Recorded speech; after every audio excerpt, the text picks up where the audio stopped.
principale, Madame la députée de Montarville. Oui, bonjour, Monsieur le Président. Bonne rentrée. Eh bien, la consultation sur le racisme systémique n'a même pas encore commencé, qu'elle est déjà décriée par tous. Rarement a-t-on vu une telle unanimité, cependant, au sein de la population québécoise. François Cardinal, éditorialiste en chef de La Presse, écrivait « S'il ne veut pas lui-même attiser les braises de l'intolérance, le premier ministre doit renoncer à la tenue de cette consultation. » Le directeur du Devoir, Brian Miles, a écrit « Les solutions à ces problèmes sont connues depuis belle lurette, suffit de les mettre en application. » Une ex-collègue du premier ministre, Mme Fatima Ouda Pépin, écrit « Avons-nous vraiment besoin d'une autoflagellation publique? » La professeure d'origine tunisienne, Nadia El Mabrouk, nous dit « La notion de racisme systémique ne favorise pas le vivre ensemble. Il nourrit plutôt l'hostilité entre les groupes. » À la CAQ, nous écoutons les citoyens. Nous demandons l'annulation pure et simple de cette commission bien mal partie. Madame la ministre de l'Immigration, pouvez-vous annoncer la fin de cette commission, s'il vous plaît? Est-ce que quelqu'un aurait le goût de répondre à la question? Ah, voilà, Madame la ministre de l'Immigration et de l'Inclusion. Madame.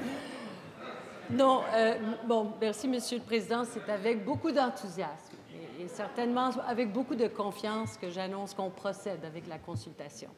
Alors, comme vous savez, cette consultation se mènera sous l'égide de la Commission des droits de la personne, qui a l'expérience, les compétences et qui va chercher actuellement donc toutes les ressources dont ils ont besoin pour mener cet exercice. Pourquoi un exercice de ce genre est important? Et je regarde certains collègues ici dans la Chambre qui ont participé avec moi à des consultations sur l'immigration et la politique de participation. Et on a tous entendu un plaidoyer, vibrant plaidoyer, et surtout des expériences personnelles que les gens vivent. Et essentiellement, le message, c'est qu'on ne peut pas, comme société québécoise, se priver des talents qui sont autour de nous. Ce n'est même pas une question d'immigration, c'est une question de génération aussi. On a parlé de la deuxième, la troisième génération, des gens à cause de leur race, la couleur de leur peau, leur religion, leurs origines ethniques sont exclus. C'est un phénomène complexe qu'il faut bien comprendre. Pour bien agir, il faut mieux comprendre. Donc, la consultation mènera à des recommandations de la CDPDJ. Première complémentaire, Madame la députée de Montarville. Oui, une société comme le Québec aussi, ouverte et accueillante envers l'immigration, ne peut pas être systématiquement raciste, Monsieur le Président. D'ailleurs, même la candidate libérale Louis Hébert a dit qu'elle n'a jamais vu de racisme à Québec en 22 ans. C'est assez ironique. Alors, la ministre de l'Immigration peut-elle enfin se rendre à l'évidence et annoncer la fin de sa commission qui ne créera que des fractures dans notre société? Madame la ministre de l'Immigration. Oui, alors donc, on se rappelle, il y a une pétition qui a été déposée ici en Chambre, une lettre ouverte, la Commission de la jeunesse du Parti libéral, beaucoup de voix qui s'élèvent pour dire on veut que cette consultation procède. Pourquoi? Savez-vous que dans tous les aspects, dans toutes les dimensions de la société civile, il y a des enjeux d'obstacles. Parfois, ça peut être la discrimination, soit directe, indirecte, de nature raciale ou autre, et parfois systémique. Et ça devient complexe de toujours repérer les enjeux. Donc, ça prend une bonne compréhension, comprendre les vécus des gens, comprendre les stratégies aussi, les meilleures pratiques en la matière.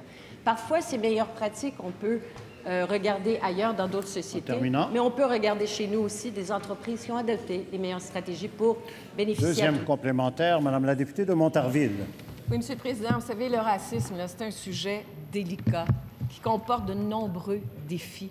Mais nous comprenons que l'intention de la ministre est de tenir des audiences, entre autres, à huis clos, loin du débat public, des journalistes, des caméras. On est loin ici du modèle de l'Ontario. Ce sera à huis clos, je vous le rappelle, ici, à certains moments. Alors, ça ne tient pas la route, Monsieur le Président. La ministre peut-elle mettre fin à cette commission?